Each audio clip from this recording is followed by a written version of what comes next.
right, everybody, it is time for another edition of I React to Your Hot Takes from Twitter. Am I a boomer if I call it Twitter still?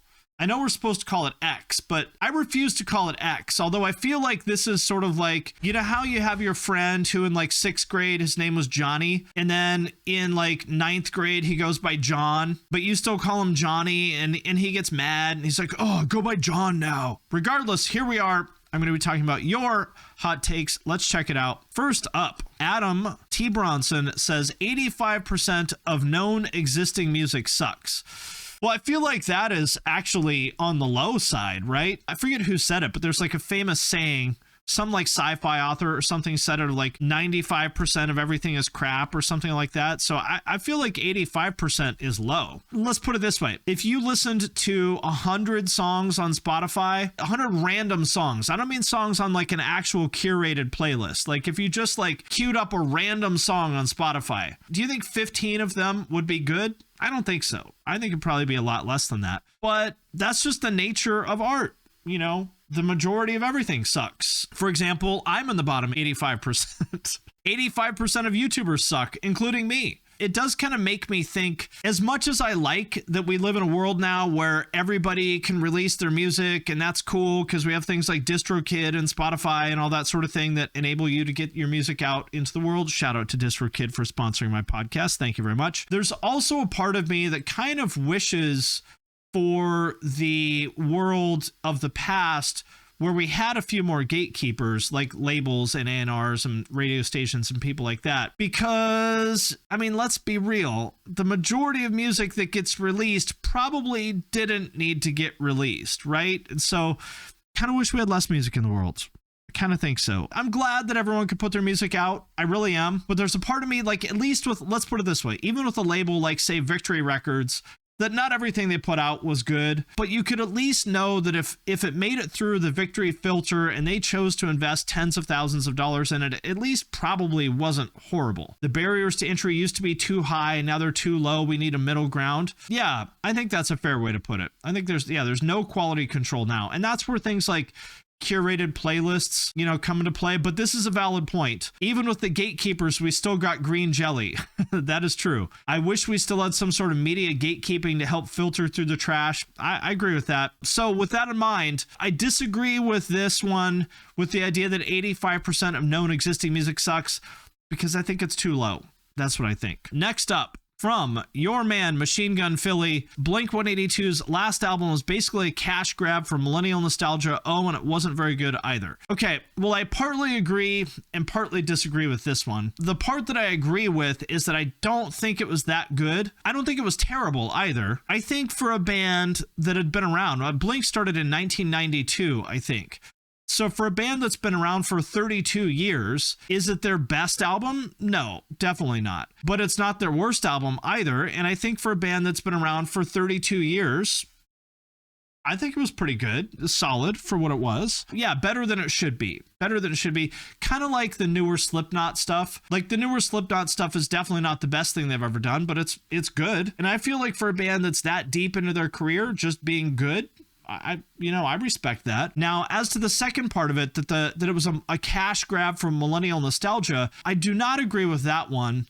Because, you know, these guys are all like super rich. They don't need to put out another album to make money. They could all do lots and lots of other things. They could even just play shows. You know, they could have just reunited and gone on tour and played the hits. They definitely did not need to put out another album for money by any means. And I don't think that they were pandering to millennial nostalgia either. I think that it's inevitable that there's going to be a millennial nostalgia factor with them simply because it's Blink and they are a millennial band. So I think it's inevitable that that's going to be a big part of the appeal, but I don't think that they sort of went out of their way to pander to millennial nostalgia. I half agree, half disagree. Either way, thank you for your input, Mr. Philly. Now, here's a very, very hot take. Tarnished Music says, I hate Popeyes chicken sandwiches. I don't know who you are, but I would like you to block me and never consume any of my content anywhere ever again, because this is deeply offensive to me. I am not a big fan of fast food in general, and I'm definitely not a big fan of chicken sandwiches. But I gotta say, the Popeyes chicken sandwich, especially the spicy one, is absolutely fucking god tier. Like, if Jesus came down from the heavens with a chicken sandwich in his hand, it would be this. And I'll tell you why. First of all, the bun. I think it's like a brioche bun or something like that. Just like, it's like perfectly buttery and moist and soft. Second, the chicken itself. Perfect balance of like crispy and crunchy, but also soft and chewy and just delicious and flavorful. So then number 3, we've got the mayo to give it a little bit of that like creaminess, and then the spicy sauce, which is actually like really spicy. So then we've got the heat from that, and then we've got the pickles to balance it all out. Brioche bun. Am I not supposed to say brioche? Am I supposed to say it a different way? How am I supposed to say it? Brioche? No, I don't think so. I don't think it's brioche. I think it's brioche. So yeah, Mr. Tarnished, I appreciate your input, but you're dead wrong on this one, in my opinion. I'm French and you said it the right way. See, suck it. Suck it, bitch. I said brioche the right way. Okay, next up from Lil Maggot, Young Emo Cobain. He's got a few here, but I'm going to focus on this one. The new Taylor Swift album was overall trash. I agree with this one, and I'm actually I'm a Taylor Swift fan, but I am a fan of pop era Taylor Swift.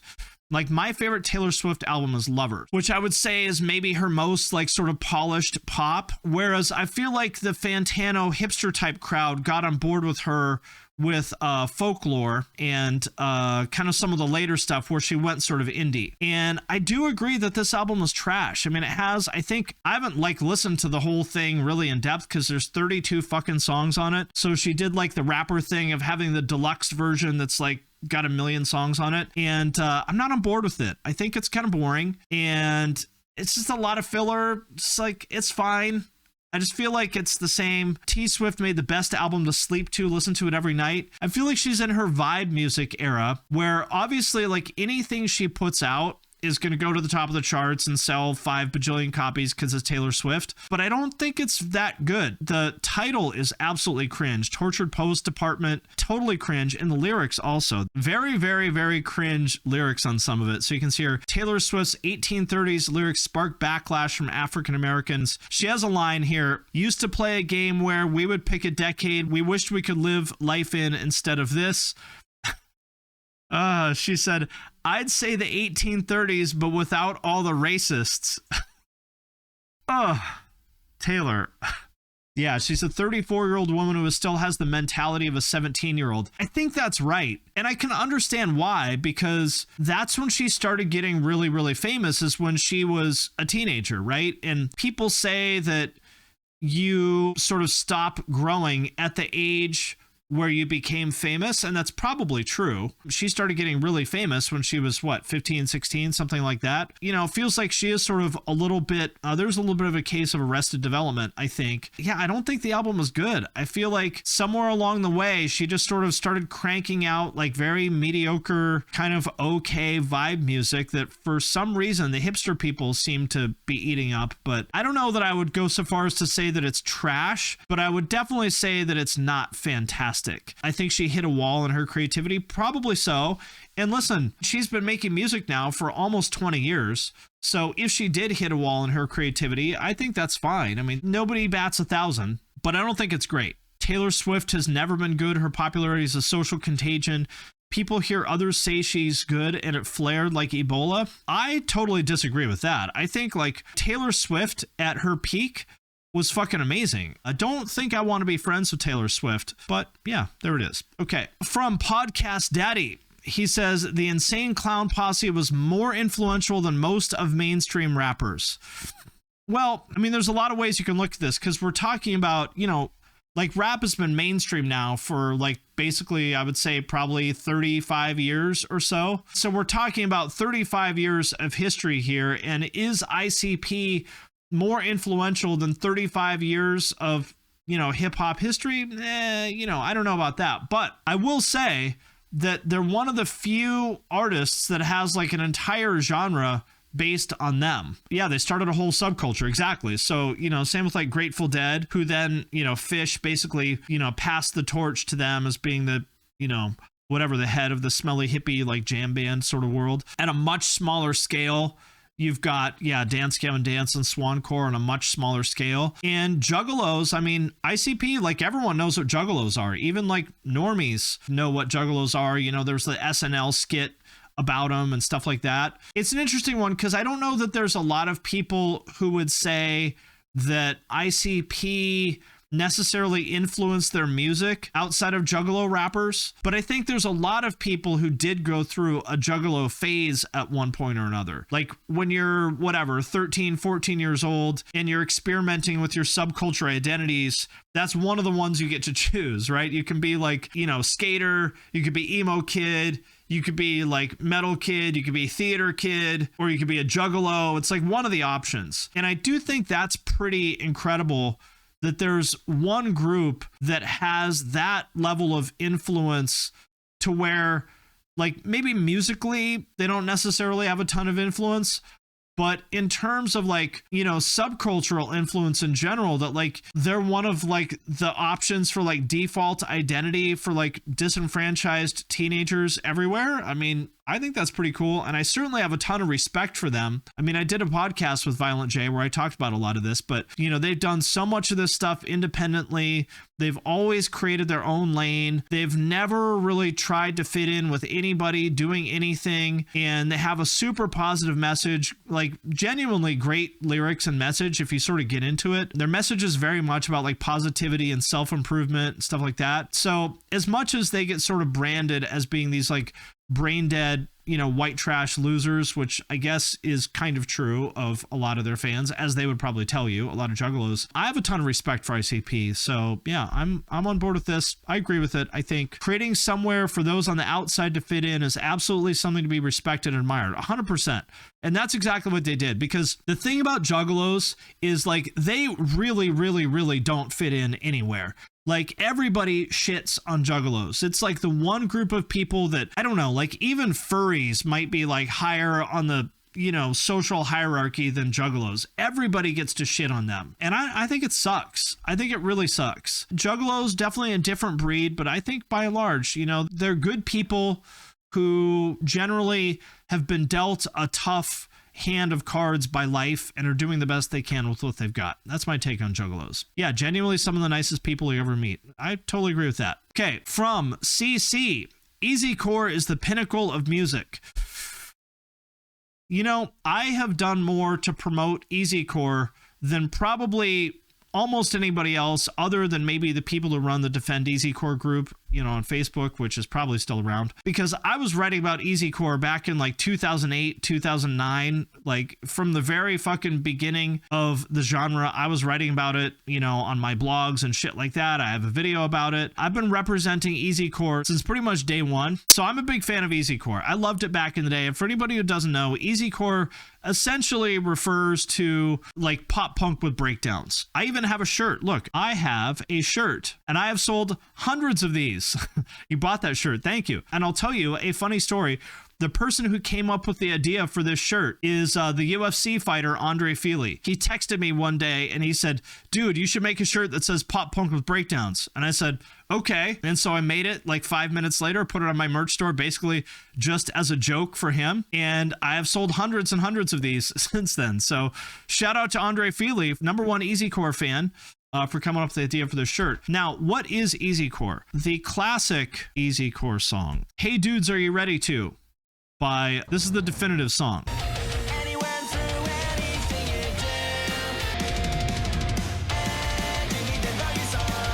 We got our major key breakdown here. This is like the definitive Easycore thing, the major key breakdown. I love this shit.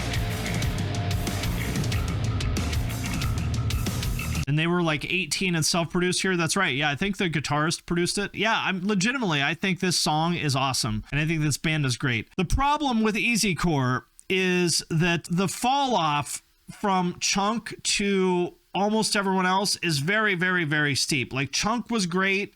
Fight Fair was great. City Lights was great. There's some other bands like Knockout Kid that were pretty good. But then there was just an absolute flood of just completely shit tier Easycore, you know, from all over the world. It's just the most generic, shitty, awful, like 2009, 2010. Yeah, Major League was great. Yes, Major League was great. But there was just so much just like absolutely shit tier garbage Easycore that really kind of flooded the genre. Another problem with Easycore is that it became like a very like irritating like incel kind of genre, which is weird because it was really fun and kind of silly, you know, as obviously, as you can see from this video here. In the beginning, it was very like fun and silly, just like hanging out with your friends, guys being dudes kind of stuff. But then for some reason, it became this very like dorky incel kind of thing where they like, I don't know, it just got a really weird vibe at some point. And I feel like that pretty much killed the genre. And also that all the neon kind of shit stopped being cool around 2012, 2013. That's when every band started putting out, you know, all the grayscale merch and getting the 1950s dad haircuts and stuff like that. Yeah, the 2013, 2014 title fight culture on Tumblr killed the hardcore breakdown part to emphasize the aesthetics. I totally agree with that. So yeah, Easycore was a really cool moment in time, something that I have a lot of fond memories of for sure. I want to agree with this, but I can't, unfortunately. Next, we have from Chad Swizzle. He says, all legacy bands should retire. I know this is going to be an unpopular take, but I kind of agree with this. It's not to say that they're bad or anything like that, because I don't think that they're bad. I think a lot of these bands are still, you know, obviously doing really well. And take Iron Maiden, for example. But, you know, I got to agree with it, because the problem is that all these like legacy bands, some of these guys are in their like 70s now, lots and lots and lots of them in like their 50s and 60s, are still sucking up all the oxygen from the genre. You know, all these bands, you still see like the Scorpions. Like, I think the Scorpions have got to be in their 70s. They're still headlining festivals. I guess, I don't know, if people are enjoying it, who am I telling them not to go? But it's like, when are we going to move on is my question. Pearl Jam, Green Day, and Red Hot Chili Peppers will never retire, and I love it. Obviously, if they're enjoying themselves and the fans are enjoying it, then good for them. That's all that matters. Like, there's no reason for any of them to quit. And you know, everyone seems to think these bands are still doing well, but I don't know. For me, it's just like, can we move on? That's my point of view on it, is like, nothing wrong with these guys, but I don't know. I don't plan on making YouTube videos about fucking nu metal into my 70s. We need to pass the torch to new blood. That's what I think. And I mean, I've talked about this a million times, so I'm not going to go on and on about it too much, but I do feel like it's legitimately a problem that there's sort of such a crowded group up at the top of these people basically hogging the headlining spots, and nobody's going to come along to displace them until they retire. I feel like it's the kind of thing where, you know, when grandma can't really see anymore, she's like, will you take me to the DMV to renew my driver's license? And you're like, yeah, sure, no problem, grandma. And you take her to the counter, and before she can say anything, you say to the girl at the counter, you're like, we're just going to get a state ID. And grandma's like, what? Wait, what? Not a driver's license? And you look at the girl at the counter like, just a state ID. And she's like, okay, not a problem. And then you take grandma's keys, and in that moment she realizes, you know, maybe her time has passed. I feel like it's that time, you know, for all these old legacy bands. Bring Me the Horizon slowly taking this spot for a generation. Yeah, but Bring Me the Horizon is 20 years old. Like, these guys are almost 40 now. And I mean, there's nothing wrong with that. I'm over 40. But I mean, is that what we've come to now, that it takes you 20 years to like earn your stripes as a headliner and rock? I mean, very few bands stay together for 20 years. Like, we can't expect that, I don't think. Should they retire? Obviously, it's not my place to tell anyone they should retire, but I would like them to retire. That's what I think. So that's my take on that one. I think broadly, I agree. And lastly, contrary to popular belief, Finn Mckenty is actually all right, you know.